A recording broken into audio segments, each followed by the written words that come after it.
Hey, how you guys doing? All right, so we're gonna continue with what we were talking about before.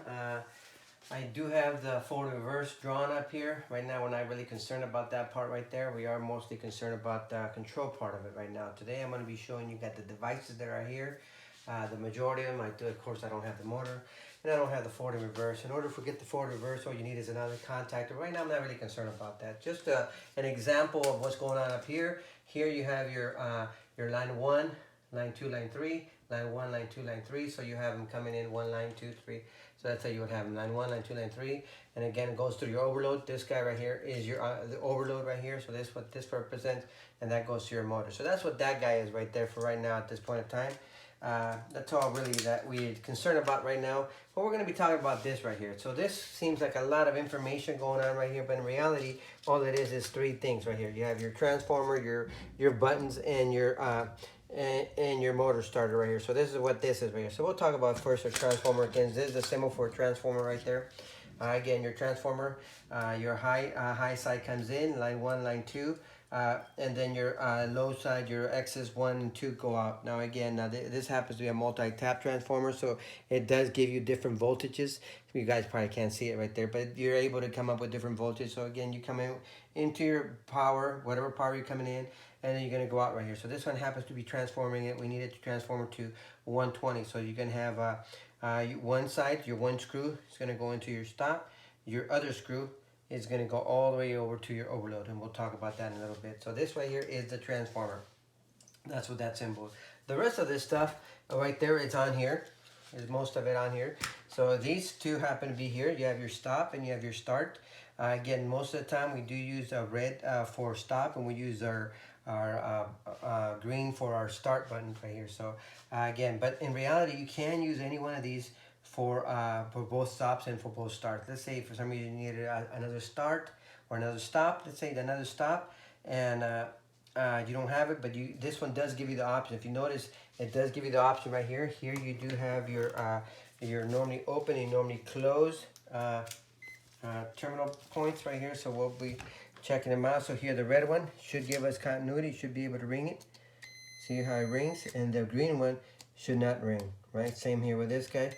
Rings, does not ring. Now, if I do press the button, that position will change. See, right now it's not ringing, but if I press it, it changes position.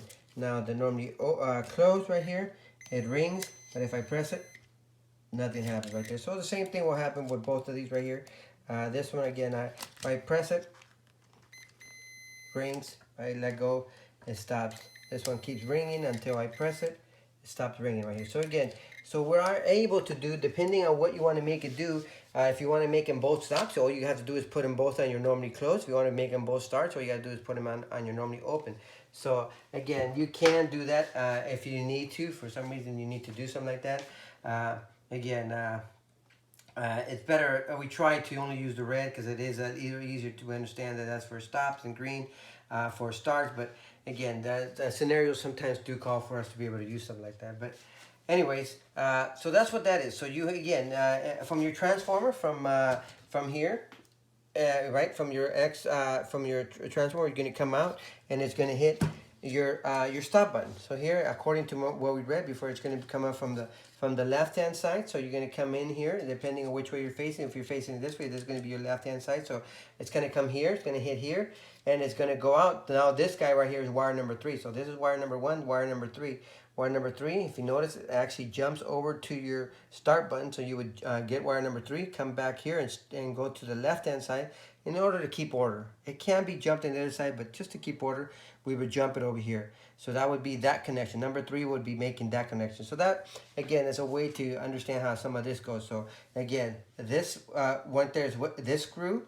That right there is that screw right there. So this in between is the contact that it makes right there. And then the wire goes here, number 1, number 3. Number 3, again, so that's how that goes right there. So it becomes pretty easy. And then if you notice on the other side of on the start button, because this was number 3 going from here to here, on this side is wire number 4, which also goes to your A1 coil right here. We'll talk about it in a bit. So again, that's how this goes right there. So the rest of the stuff is on here. Again, on your motor starter right here. Again, this by itself, a contactor by itself is just a contactor. That would be just one of these right there. That's a contactor. And then this right here is an overload. So by themselves, this is an overload. There's a contactor. Together, when you put them together, they become a motor starter. Now this one happens to have an added feature to it, which is the auxiliary right here that we have right here. So this added feature right here is just to give us extra contacts. Again, we're able to do more stuff with this auxiliary right here. So so right now we have our auxiliary, again, normally open. So again, this one does give you options for normally open, normally close. Again, we can bring these out with our meter again one more time, so we'll be able to read this. So if you notice right now, no continuity, but if I get a screwdriver and I press this guy right here, continuity through my contactor, line 1 through line to T1, and then T2 to T2, and so on and so on. But we also have the contacts up here. So here we have a normally open. If I make contact here, same thing. So the same button activates this up here, the contactor and the auxiliaries. So this guy's normally open right now. This one's normally closed. Again, if I press the button, this will open it up again. So it gives us different options. Now I can do different things with this. I can actually put different voltages that I have from here. So this would be one voltage, this could be a different voltage. And that's the nice thing about this thing, that you're able to do different things with it, with different voltages that you can use right there. So let's just go through there. So again, auxiliary normally open, it would be right here. Again, if you notice, it's normally open. 3 would hit auxiliary normally open on the left, but here it's from the top to bottom. And according to what we learned last time, is the order should be left to right, top to bottom, or front to back. So since this is left to right, that means it's also going to be top to bottom. So if it's left to right, top to bottom, or front to back. So that's the order right here. So I'm seeing it that my number 3 wire goes on the left. That means it goes on the right. Number 4 wire goes on my right. That means it goes on the bottom. So that hopefully that gets you guys to understand. Now, if you notice, number 4 says it also hits A1. So that means I would get a jumper from here and go to my A1. So a quick jumper from here to here. So that jumper from here to here would be up to there. So that's my A1 right there. That's my wire number 1. Then that'd be wire number 4. And then A2 would be come out here. A2 would come out of here, and that would be wire number 5, which would then go over to my overload, to my normally closed position right there. And then from there, I would get wire number 2 all the way back to my transformer one more time right there. So this one happens to be, the coil happens to be, the A1 and A2 coil happens to be 120. It's hard to read here. You can't really see it on here. I happen to have another one that happens to be A1, A2, and the coil happens to be 24 volts DC. So that means that I have to come in with a power, and then it gets transformed, and then I have to get a rectifier and get it to change out to DC voltages in order to be able to get this guy to work for DC right there. So at the end, so that I do have to rectify this voltage to be able to get this to get into DC. And there's different reasons why we want to use this right here, but we do have capability of controlling DC power right here with this guy right here. So it does give you different options.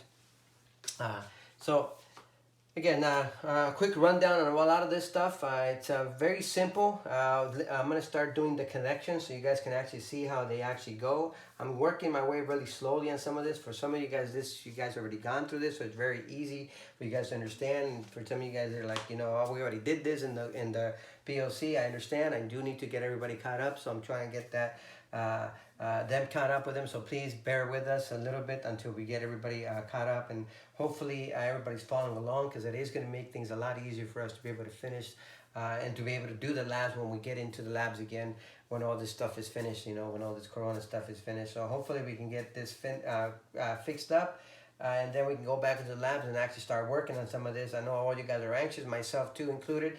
I want to get this going right here. So hopefully this video helps. Give me some comments. Let me know what you guys think. I mean, again, I'm not, you know, I've never done this before, so it's kind of new to me. So bear with me, all right? So tomorrow we'll see you guys again, and we'll start learning how to connect a lot of this stuff, all right? See you guys tomorrow.